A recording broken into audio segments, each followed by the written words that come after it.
राधे राधे। ओम नमः शिवाय। आप रसपान कर रहे हैं श्रावण मास महात्म की कथाओं का। अभी तक आप 8वें अध्याय तक की कथा का रसपान कर चुके हैं। आज के इस वीडियो में हम श्रावण मास महात्म के 9वें अध्याय की कथा का रसपान करेंगे, जिसमें जीवंत का व्रत की कथा का श्रवण करेंगे। तो श्रावण मास महात्म के 9वां अध्याय की कथा इस प्रकार है। ईश्वर बोले, हे सनत कुमार, इसके बाद अब मैं शुक्रवार व्रत का आख्यान कहूँगा, जिसे सुनकर मनुष्य संपूर्ण आपदा से मुक्त हो जाता है। लोग इससे संबंधित एक प्राचीन इतिहास का वर्णन करते हैं। पांड्य वंश में उत्पन्न एक सुशील नामक राजा था। अत्यधिक प्रयत्न करने पर भी उसे पुत्र प्राप्ति नहीं हो सकी। उसकी सर्वगुण संपन्न सुकेशी नामक भार्या थी। जब उसे संतान नहीं हुई तब वह बड़ी चिंता में पड़ गई। तब स्त्री स्वभाव के कारण अति साहस युक्त मन वाली उसने मासिक धर्म के समय प्रत्येक महीने में वस्त्र के टुकड़ों को अपने उदर पर बांधकर उदर को बड़ा बना लिया और अपनी प्रसूति का अनुकरण करने वाली किसी अन्य गर्भिणी स्त्री को ढूंढने लगी। भावी दैवयोग से उसके पुरोहित की पत्नी गर्भिणी थी। तब कपट करने वाली राजा की पत्नी ने किसी प्रसव कराने वाली को इस कार्य में लगा दिया और उसे एकांत में बहुत धन देकर वह रानी चली गई। इसके बाद रानी को गर्भिणी जानकर राजा ने उसका पुंसवन और अनवलोकन संस्कार किया। 8वां महीना होने पर सीमंतोन्नयन संस्कार के समय राजा अत्यंत हर्षित हुए। इसके बाद उस पुरोहित पत्नी का प्रसव काल सुनकर वह रानी भी उसी के समान सभी प्रसव संबंधी चेष्टाएं करने लगी। पुरोहित की पत्नी चूंकि पहली बार गर्भवती थी, अतः प्रसूति कार्य के प्रति वह अनभिज्ञ थी और केवल प्रसव कराने वाली दाई के ही कहने में स्थित थी। तब उस दाई ने पुरोहित पत्नी के साथ छल करते हुए उसके नेत्रों पर पट्टी बांध दी और प्रसव के समय उसके पैदा हुए पुत्र को किसी के हाथ से रानी के पास पहुंचा दिया। इस बात को कोई भी नहीं जान सका। उसके बाद रानी ने उस पुत्र को लेकर यह घोषित कर दिया कि मुझे पुत्र रत्न की प्राप्ति हुई है।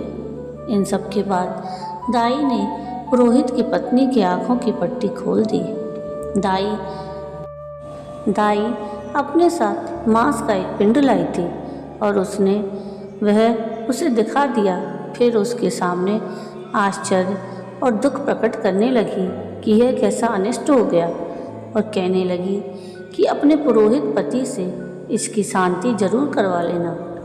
कहने लगी कि संतान नहीं हुई कोई बात नहीं, और तुम जीवित हो यह अच्छी बात है। इस पर पुरोहित पत्नी को अपने प्रसव के स्पर्श चिंतन से बहुत संदेह हुआ। ईश्वर बोले, राजा ने पुत्र जन्म का समाचार सुन जात कर्म संस्कार कराया और ब्राह्मणों को हाथी, घोड़े और रथ आदि प्रदान किए। राजा ने कारागार में पड़े सभी कैदियों को प्रसन्नतापूर्वक मुक्त करा दिया। उसके बाद राजा ने सूतक के अंत में नामकर्म और अन्य सभी संस्कार किए। उन्होंने पुत्र का नाम प्रियव्रत रखा। हे सनत कुमार, श्रावण मास के आने पर पुरोहित की पत्नी ने शुक्रवार के दिन भक्तिपूर्वक देवी जीवंतिका का पूजन किया। दीवार पर अनेक बालकों सहित देवी जीवंतिका की मूर्ति लिखकर पुष्प और माला से उनकी पूजा करके गोधूम की पीठी के बनाए गए 5 दीपक उनके सम्मुख उसने जलाए और स्वयं भी गोधूम का चूर्ण भक्षण किया और उनकी मूर्ति पर चावल फेंका और कहा, हे जीवंती, हे करुणार्णवे, जहाँ भी मेरा पुत्र विद्यमान हो आप उसकी रक्षा करना। यह प्रार्थना करके उसने कथा सुनकर यथाविधि नमस्कार किया और जीवंतिका माता की कृपा से वह बालक दीर्घायु हो गया और वे देवी उसकी माता की श्रद्धा भक्ति के कारण दिन रात उस बालक की रक्षा करने लगी। इस प्रकार कुछ समय बीतने पर राजा की मृत्यु हो गई। तब पितृभक्त उनके पुत्र ने उनकी पारलौकिक क्रिया संपन्न की। इसके बाद मंत्रियों और पुरोहितों ने प्रियव्रत को राज्य पर अभिषिक्त किया। तब कुछ वर्षों तक प्रजा का पालन करके और राज्य भोग कर वह पितरों के ऋण से मुक्ति के लिए गया जाने की तैयारी करने लगा। राज्य का भार वृद्ध मंत्रियों पर भक्तिपूर्वक सौंपकर और स्वयं के राजा होने का भाव त्याग कर उसने कार्पटिक का वेश धारण कर लिया और गया के लिए प्रस्थान किया। मार्ग में किसी नगर में किसी गृहस्थ के घर में उन्होंने निवास किया। उस समय उस गृहस्थ की पत्नी को प्रसव हुआ था। इसके पहले षष्ठी देवी ने उसके 5 पुत्रों को उत्पन्न होने के 5वें दिन मार दिया। यह राजा भी उस समय 5वें दिन ही वहाँ गया हुआ था। रात में राजा के सो जाने पर उस बच्चे को ले जाने के लिए षष्ठी देवी आई। जीवंतिका देवी ने उस षष्ठी देवी को यह कहकर रोका कि राजा को लांघकर मत जाओ। तब जीवंतिका के रोकने पर वह षष्ठी जैसे आई थी वैसे ही चली गई। इस प्रकार उस गृह स्वामी ने उस बालक को 5वें दिन जीवित रूप में प्राप्त किया। ये लोग इतने प्रभाव वाले हैं, यह देखकर उस गृहस्थ ने राजा से प्रार्थना की कि हे राजन, आपका निवास आज के दिन मेरे ही घर में हो। हे प्रभु, आपकी कृपा से मेरा यह छठा पुत्र जीवित रह गया है। उसके इस प्रकार प्रार्थना करने पर करुणानिधि उस राजा ने कहा कि मुझे तो गया जाना है। तब राजा गया के लिए प्रस्थान कर गए। वहाँ पिंडदान करते समय विष्णुपद वेदी पर कुछ अद्भुत घटना हुई। उस पिंड को ग्रहण करने के लिए 2 हाथ निकल कर आए। तब महान विस्मय युक्त राजा संशय में पड़ गए और पुनः पिंडदान कराने वाले ब्राह्मण के कहने पर उन्होंने विष्णुपद पर पिंड रख दिया। इसके बाद उन्होंने किसी ज्ञानी और सत्यवादी ब्राह्मण से इस विषय में पूछा। तब उस ब्राह्मण ने उनसे कहा कि ये दोनों हाथ आपके पितृ के थे। इसमें संदेह हो तो घर जाकर अपनी माता से पूछ लीजिए, वह बता देगी। तब राजा चिंतित और दुखी हुए और मन में अनेक बातें सोचने विचारने लगे। वे यात्रा करके पुनः वहाँ गए जहाँ वह बालक जीवित हुआ था।